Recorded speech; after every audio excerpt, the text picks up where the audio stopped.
Kendo Nyakaramogi. Chenro mar tiego speakers ma counties chakore kawuono e boma ma Mombasa kidhi yawe kod speaker ma Senate Amason Kingi.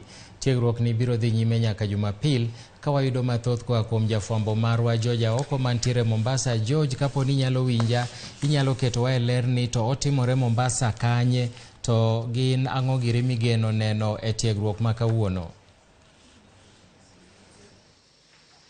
Erokamano ahinya Milton, nawinji maber kowuok e kaunti ma Mombasa. Mana kaka iwachono, wantiere e romo mochakore odiochieng' ma kawuono ni, ma en romo makelo speakers duto manie counties duto 47 e pacho kae mondo mi gitwagie weche mopogore opogore matudore gi weche mag kata telo mag 10 counties. En romo moyaw ayanga gi speaker mar od bura mano mar National Assembly man Amason Jeffer Kingi, ma oseyawe seche machuok mokalo ni kendo bedo gi twak mopogore opogore gi jotelo mantiere. To kata kamano kamantiere ni antiere gi speaker mar county ma Kisumu. Ado man to lerno ni to gin ang'o gini magitwakie romo ma kawuono, to gin okange mage magiparo ni gidwa twakie kata magidwa kawo e thuolo mar ndalo adek magintiere godo e county ma Mombasa ka.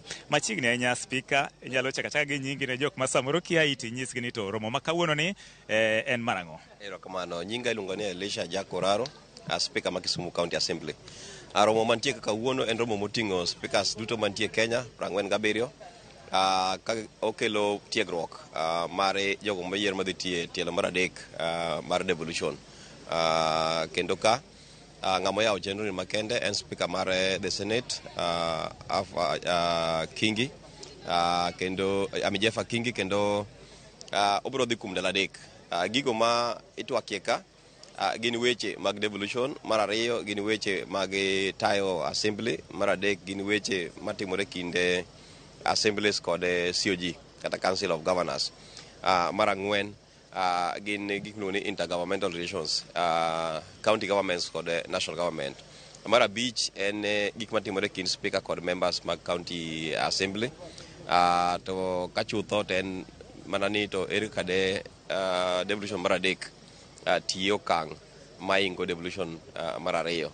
Wan gi speakers te mawuok e counties 47. Nitie speakers mag counties moko monuoyo ne gitiyo e tam mokadho cha, kendo chako yiergi. Kaka an achiel kuomgi wan go kode, wan gi speaker ma Elgeyo Marakwet kod speakers mamoko. Nitie speakers bende moyier manyien mapok notiyo kata dichiel, kowuok kata ne gin MCAs kata ne gin MPs kata giwuok e tijegi mopogore opogore. Koro ma en gima ber mondo mi ging'e kaka ginyalo tiyo. Mana kaka wan Kisumu County, wan kod MCAs waka bende timo negi tiegruok gik monego gitim e assembly. Achiel kuom gigo ma onjo ka owachi romo ni ma speaker Kingi owacho en ni counties sani onego bed ni range chenro ma ginyalo chugo godo omuom mopogore e 10 counties, to chutho kwang'e ni mago mawuok e 10 piny owacho mamalo samoro jadeko. Akia ni kaka county ma Kisumu buneno ka nitiere kuonde moko monyalo generate income mar temo tayo county ma Kisumu kopogore gi rito mano mawuok e 10 piny owacho mamalo. Erokamano, mana adier kabisa en gima osewachi kata Kisumu County ni ting'no ni on source revenue. Ma pesa michoko kowuok kuom counties mopogore opogore ka ok orit malo.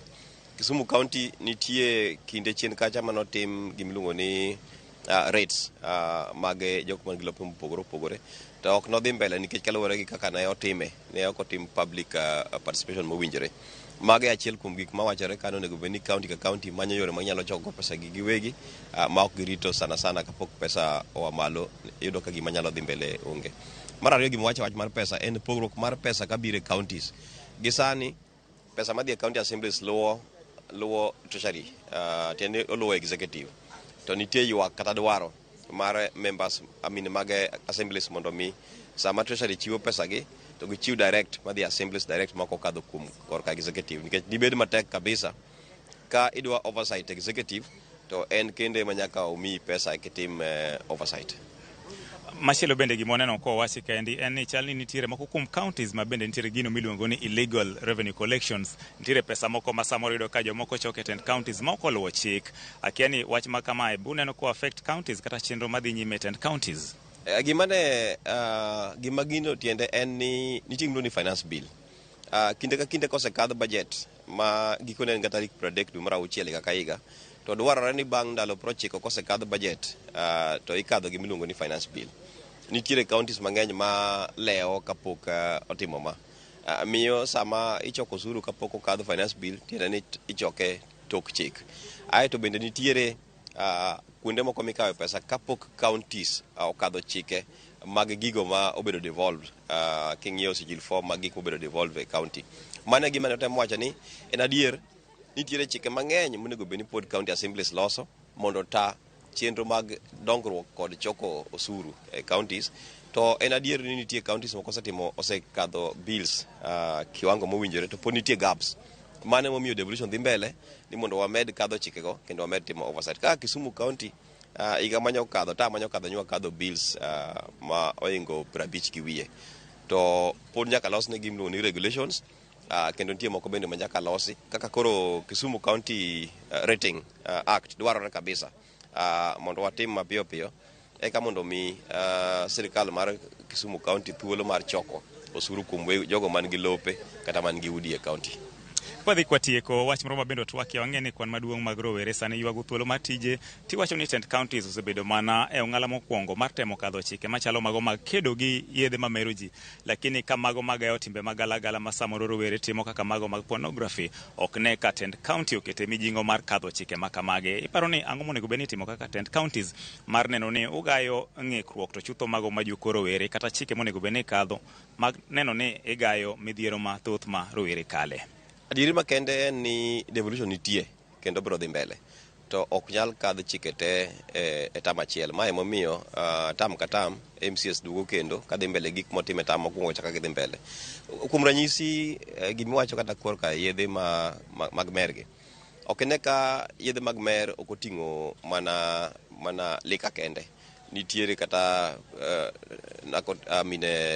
drugs mamoko ma inang'o ma ok gina mag math. To kiwuotho county ka county tiyudo ka kama thoro mar wacho kete en liquor licensing. To liquor licensing samoro dhiga mana gi gik mimadho kaka kong'o, bia gi gik makamago. To moko kaka nicotine, gik moko kaka pornography, ma gin gik mobedo classified kamoro achiel ni gin gigo maketho ngima rawere kod jogo modak e Kenya ka. Tiyudo ka mano ok kadhi. Tiende ni koro challenge mantie en ni assemblies nyaka ng'i kiwacho ni yedhe mamero ji ging'i gi tem to kadh chike ma rito gigo duto ma ok mana ni liquor licensing kende ma ji kete thoro mar tijgi. Erokamano Hija Speaker. Erokamano. Mana kaka iwinjo janeno mar Ramogi TV, mago mana moko kuom weche mitwak e romoni mochakore kawuono ayanga mokelo speakers duto mawuok e counties duto 47 e pacho ka en twak magibago e thuolo mar ndalo adek ka giwuoye kaka gidhi keto chike kata kaka gidhi chugo chike madhi rito tend counties magiaye. George Aoko, Ramogi TV, Mombasa. Erokamano ahinya George Aoko kuom ripot majaber makamano. Med mana kete kanyo ka wang' ochopo odhiambo to wang' ilernwa ni romono orumo nade. Wadhi nyime nyaka